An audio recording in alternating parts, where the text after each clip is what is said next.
Right sir. ఇప్పుడు ఆంధ్రప్రదేశ్ పరిణామాలను గమనిస్తున్న ప్రజలందరూ కూడా అసలు జగన్మోహన్ రెడ్డి అసెంబ్లీకి ఎందుకు రాడు, ఎందుకు యాక్షన్ తీసుకోవట్లేదనే కోరుకుంటున్నారు. సో మరి యాక్షన్ తీసుకునే అవకాశం ఉంటుందంట. ఆయన చెప్తున్నటువంటి మాటలు ఏవైతే ఉన్నాయో అవన్నీ కూడా అసెంబ్లీకి వచ్చి చెప్పాల్సిన అవసరం ఉందని ప్రజలు కూడా కోరుకుంటున్నారు. మరి ఆయన అసెంబ్లీకి రాకపోతే ఏదైనా ఆస్కారం ఉంటుందంటారా? మరి అసలు ఎలాంటి పరిస్థితులు ఉండబోతున్నాయంటారు? చూస్తున్నారు. ఆయనతో పాటు మిగతా 10 మంది ఎమ్మెల్యేలు కూడా రేపు ఇంకా కొన్ని రోజులు ఈయన ఇలాగే గైరు హాజరైతే వాళ్ళు కాడి కింద పడేస్తారు. వైసీపీకి రాజీనామా చేసేసి వాళ్ళు తెలుగుదేశంలోనో జనసేనలోనో ఇందులో ఒక దాంట్లో చేరిపోతారు. వాళ్ళు వెళ్తారు శాసనసభకి. వాళ్ళ జగన్ కోసం రాజకీయ ఆత్మహత్యలు చేసుకోవడానికి మిగతా ఎమ్మెల్యేలు సిద్ధంగా లేరు. నిన్న సోమిరెడ్డి చంద్రమోహన్ రెడ్డి కూడా మాట్లాడాడు.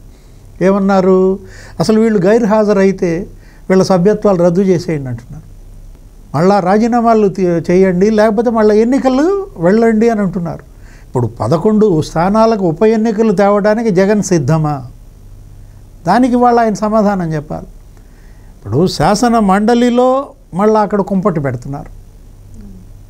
శాసనసభకి వెళ్లకుండా ఇక్కడ తప్పు చేస్తున్నాడు. శాసన మండలిలో వాళ్ళని ఎగదోసి అక్కడ చర్చ జరగనీయకుండా మనం చూసాం. లోకేష్ అగ్రహోదగ్రుడయ్యాడు. మామూలుగా ఫైర్ అవ్వాలి లోకేష్. నిన్న మనం చూసాం ఎవరు, సత్యకుమార్ ఫైర్ అయ్యాడు. అంటే ఏంటి? మెడికల్ కాలేజీల యొక్క గుట్టు మొత్తం బయట పెట్టాడు. నేను 17 మెడికల్ కాలేజీలు తెచ్చాను, 17 మెడికల్ కాలేజీలు తెచ్చాను. చంద్రబాబు ఏం తెచ్చాడు అంటే, నువ్వు తెచ్చిన మెడికల్ కాలేజీల్లో 8 కాలేజీలు అసలు లేవు. మిగతా కాలేజీల్లో 750 సీట్లు కేంద్రం రద్దు చేసింది. ఎందుకంటే ఇన్ఫ్రా లేదంట. కనీసం అక్కడ అతను నిధులు ఇవ్వలేదు. వాళ్ళ పులివెందుల సొంత నియోజకవర్గం మెడికల్ కాలేజీకి 200 కోట్లు ఇవ్వడానికి చేతులు రాలా. ఋషికొండలో మాత్రం ప్యాలెస్ కట్టుకోవటానికి 500 కోట్లు ఖర్చు పెట్టాడు. పులివెందుల మెడికల్ కాలేజీలో ఒక ఇటుక కూడా పెట్టలేదు, కానీ 270 మందిని చేర్చుకున్నట్ట. ఎంప్లాయ్మెంట్ క్రియేషన్ అంటే అదే. అంటే ఎంత అబద్ధమో చూడు. అక్కడ ఏది ఆ మన్యం విజయనగరం మెడికల్ కాలేజీకి 1 పైసా ఇవ్వలేదు. ఆదోని మెడికల్ కాలేజీకి 450 కోట్లు కేంద్రం ఇస్తే ఇతను 45 కోట్లు ఇచ్చాడు. మెడికల్ కాలేజీలన్నీ నా హయాంలోనే కట్టడం జరిగింది, అసలు మెడికల్ సీట్లన్నీ చంద్రబాబు గారు వచ్చిన తర్వాత తగ్గించేశారని చెప్పి ఆయన మాట్లాడుతున్నాడు. అండ్ ఇంకోటి సార్, ఇప్పుడు నియోజకవర్గాల సమస్యలను అసెంబ్లీలో చర్చించడానికే కదా ఎమ్మెల్యేలు ఉంటారు. ఇప్పుడు ఈ వైసీపీ ఎమ్మెల్యేలు అసెంబ్లీకి వెళ్ళట్లేదు కాబట్టి మరి ఆ సమస్యలు ఎలా వస్తాయి? దీని గురించి ప్రజలు ఏమైనా యాక్షన్ తీసుకోవచ్చు అంటారా? ఈ ఎమ్మెల్యే మాకు అవసరం లేదు అసెంబ్లీకి వెళ్ళనప్పుడు అని చెప్పి వాళ్ళు ఏమైనా కోర్టులో కేసులు వేసే అవకాశం కానీ ఇట్లాంటివి ఏమైనా ఉంటాయి అంటారా? 60 వర్కింగ్ డేస్కి వెళ్ళకపోతే ఆ సభ్యత్వం రద్దు చేస్తూ స్పీకరే ఇస్తారంటున్నారు. ఇది ఆర్టికల్ రాజ్యాంగంలో ఉన్నదాని ప్రకారం వీళ్ళు గనక 60 పని దినాలకు గనక ఎగ్గొడితే ఇదే విధంగా ఇక అక్కడ ఉప ఎన్నికలు వచ్చేస్తాయి. కొత్త శాసనసభ్యులను వాళ్ళు ఎన్నుకుంటారు. ఇవాళ ప్రజలు సిద్ధంగా లేరు. ఏది వాళ్ళ నియోజకవర్గాన్ని, వాళ్ళ యొక్క అభివృద్ధిని జగన్ కోసం పణంగా పెట్టడానికి ఆయా నియోజకవర్గ ప్రజలు సిద్ధంగా లేరు. ఇప్పుడు పులివెందులే ఎగ్జాంపుల్. జగన్మోహన్ రెడ్డి దానికి రాజీనామా చేసి ఇప్పుడు అక్కడ మళ్ళీ కట్టేసేయగలడా? షర్మిల సవాల్ చేస్తోంది. ఏంటి? ఇదే అజెండాతో నువ్వు రేపొద్దున ఎన్నికలకు వెళ్ళు, నేను అసెంబ్లీకి వెళ్ళను, రాజీనామా చేస్తున్నా, నన్ను మళ్ళీ గెలిపించండి అని చెప్పి నువ్వు కనుక ఉప ఎన్నికలకు వెళ్తే నిన్ను గెలిపిస్తే అప్పుడు నీకు ఆమోదం లభించినట్టే అని చెప్పి సొంత చెల్లె సవాల్ చేస్తోంది. ఇవాళ ప్రజలు ఆల్టర్నేటివ్ వెతుక్కుంటారు. ప్రత్యామ్నాయాన్ని ప్రజలే వెతుక్కుంటారు.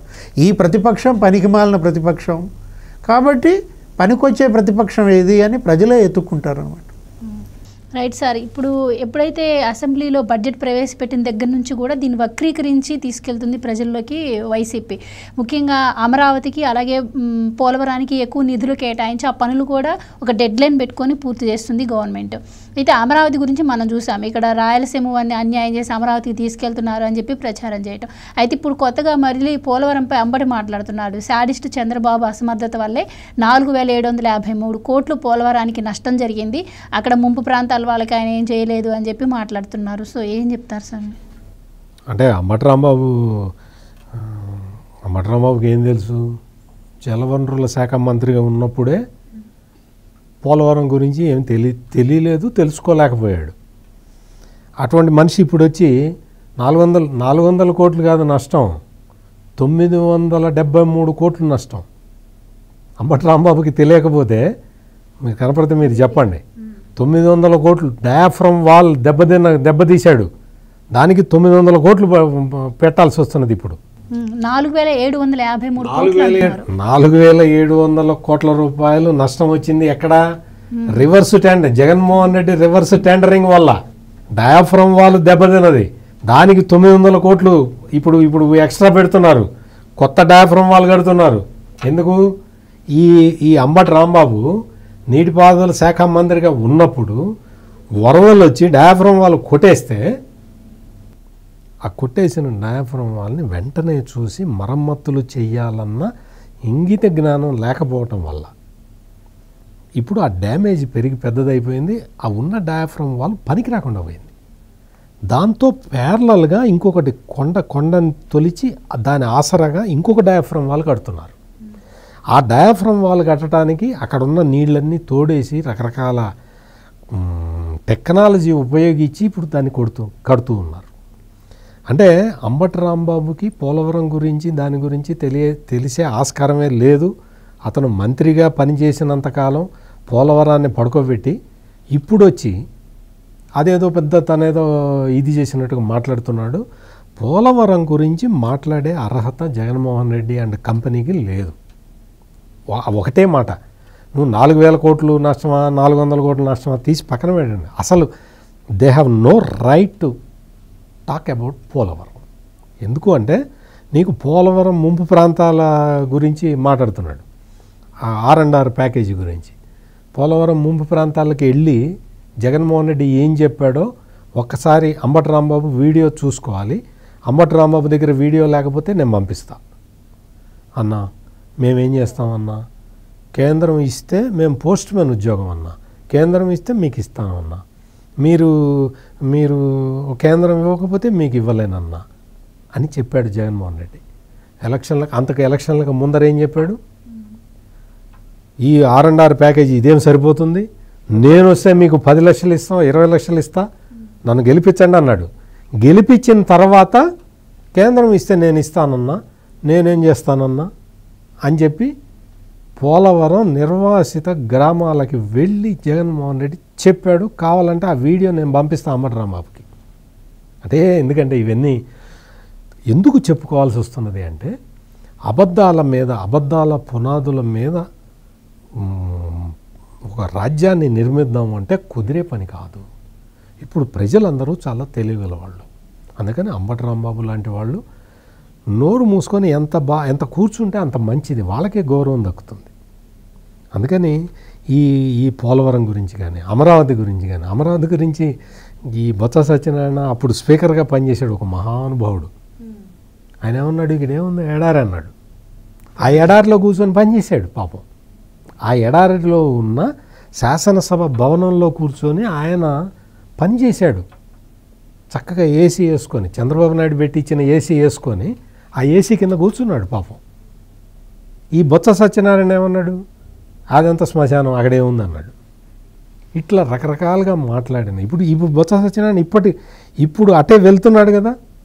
అటు వెళ్ళేటప్పుడు ఆయన జగన్మోహన్ రెడ్డి కలిసి నీళ్లు పోసి మొలిపించిన తుమ్మ చెట్లు ఉన్నాయా ఒకసారి చూసుకోమని బొత్స సత్యనారాయణ జగన్మోహన్ రెడ్డితో కలిసి తుమ్మ చెట్లు మొలిపించాడు కదా, అదే చూసుకోవాలి కదా.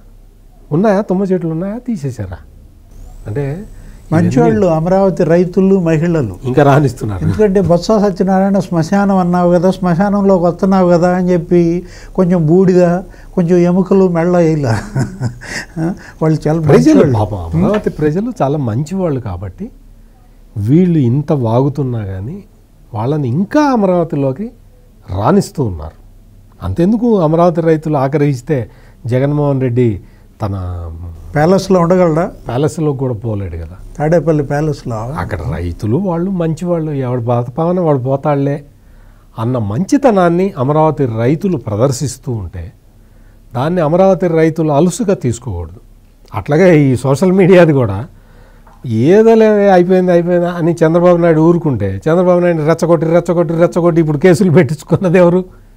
జగన్మోహన్ రెడ్డి. అట్లాగే ఏదైనా దెబ్బకి దెయ్యం వదిలింది అంతవరకు అయితే guarantee. Please subscribe to Leo News for more videos.